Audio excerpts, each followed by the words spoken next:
प्रेम से बोले श्री वृंदावन बिहारी लाल की जय, श्री राधा रानी सरकार की जय, बोलिए श्री सद्गुरुदेव भगवान की जय।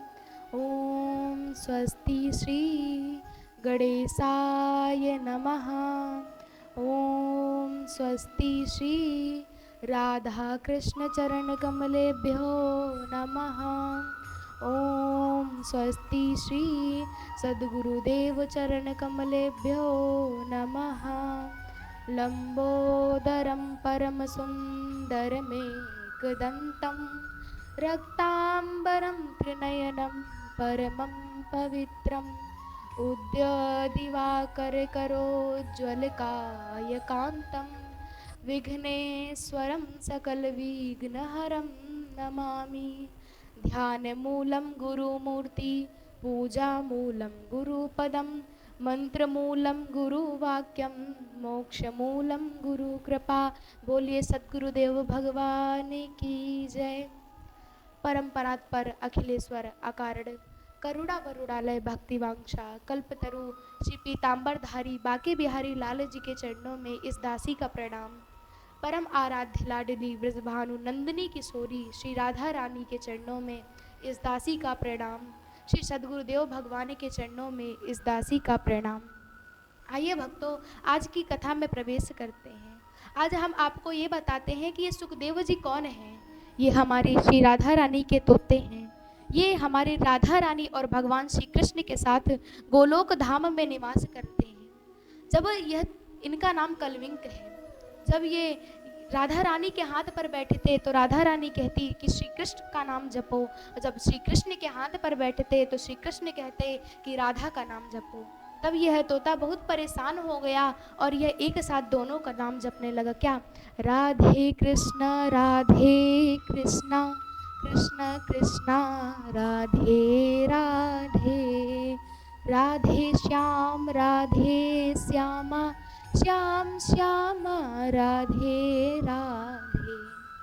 आपको बताएं, एक बार भगवान श्री कृष्ण के मन में विचार आया कि धरती पर पाप और अत्याचार अधिक हो रहा है, क्यों ना हम अपने तोते को पृथ्वी लोक पर भेजे भागवत धर्म का प्रचार करने के लिए। तब भगवान श्री कृष्ण ने यह बात राधा रानी से कही तो राधा रानी ने कही, प्रभु जैसी आपकी इच्छा।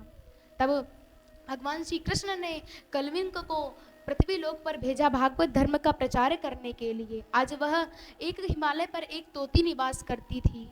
वह सुख उस तोती के गर्भ में प्रवेश कर गए। प्यारे श्रोता बंधुओं, आपको बताए, एक बार की बात है, कैलाश पर्वत पर माता पार्वती अकेली थी और भगवान शंकर कहीं गए हुए थे।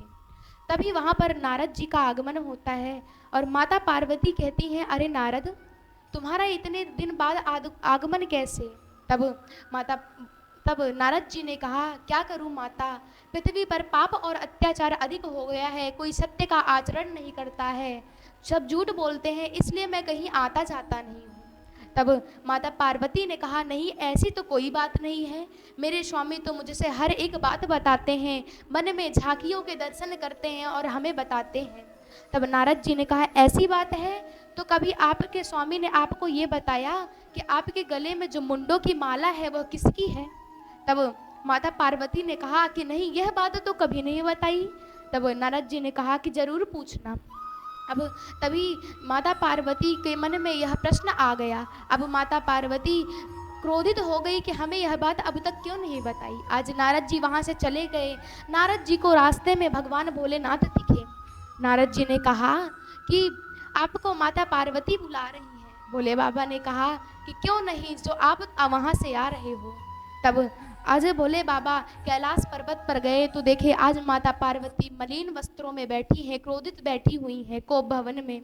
आज तभी भगवान भोलेनाथ ने कहा, क्या हुआ देवी, आप इतने मलिन वस्त्र में क्यों बैठी हो, इतने क्रोधित क्यों बैठी हो? तब माता पार्वती ने कहा कि आप कपटी हो, आप छलियो हो, आप हमसे बात ना करो।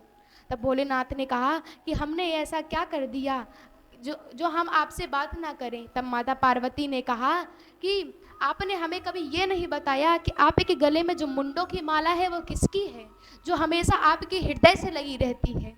तब भोले बाबा ने बड़ा ही विचित्र उत्तर दिया, कहा माते हम कपटी नहीं है, हम छलिया नहीं है, ये जो गले में मुंडों की माला है ना, वो किसी और की नहीं, ये आपकी है।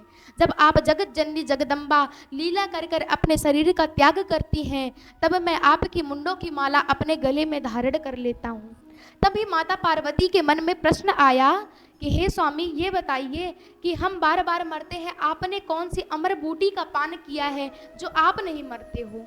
तब भोले बाबा ने कहा, हमने कोई अमर बूटी का पान नहीं किया, हमने अमर कथा का पान किया है।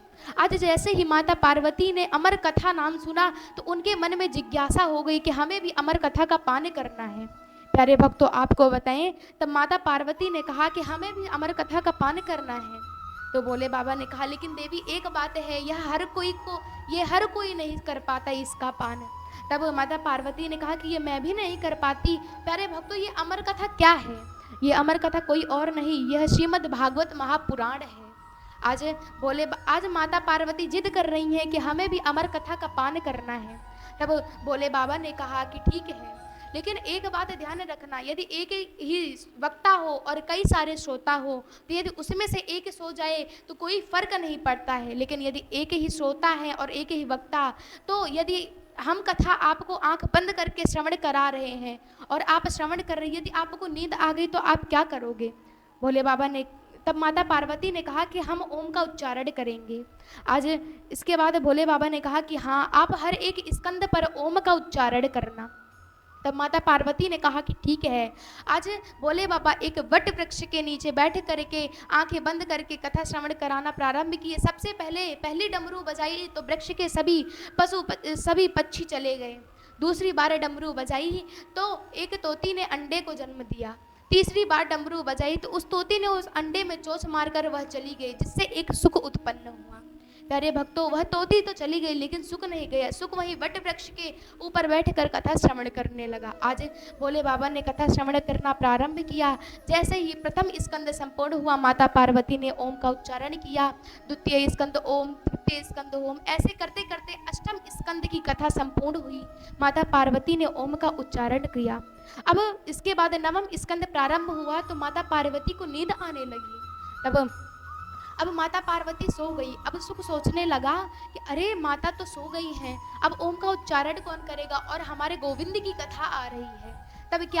तब सुख ने ओम का उच्चारण करना प्रारंभ कर दिया। प्यारे भक्तों, आपको बताएं, आज सुख ने 12 स्कंद तक ओम का उच्चारण किया है। नवम स्कंद ओम, दसम स्कंद ओम, ऐसे करके 12 स्कंद तक ओम का उच्चारण किया है। आज जैसे ही कथा संपूर्ण हुई और भोले बाबा ने जयकारा लगे, प्रेम से बोलिए बाल कृष्ण लाल की जय। आज तभी माता पार्वती की आंखें खुल गई और माता पार्वती ने कहा कि स्वामी, कृष्ण जन्म हो गया, रुक्मणी विवाह हो गया? तब भगवान शंकर ने कहा, हाँ हो गया। क्या आपने कथा नहीं श्रवण की? तो माता पार्वती ने कहा कि नहीं, हम तो सो गए थे। तब भोले बाबा के मन में प्रश्न आया, यदि आप सो गई थी तो ओम का उच्चारण कौन कर रहा था? तभी भोले बाबा ने चारों तरफ देखा, कोई नहीं दिखा। ऊपर देखा तो एक सुख बैठा हुआ था। वह सुख कोई और नहीं, वह सुखदेव जी महाराज हैं। प्यारे भक्तों, आपको बताएं, आज भोले बाबा ने जैसे ही सुख को देखा तो अत्यंत क्रोधित हुए और कहने लगे, अरे सुख, यदि तुम्हें कथा श्रवण करनी थी तो तुम सामने बैठ करके श्रवण कर लेते, क्योंकि व्यास मंच के ऊंची पद्धति पर बैठकर कभी कथा नहीं श्रवण करनी चाहिए।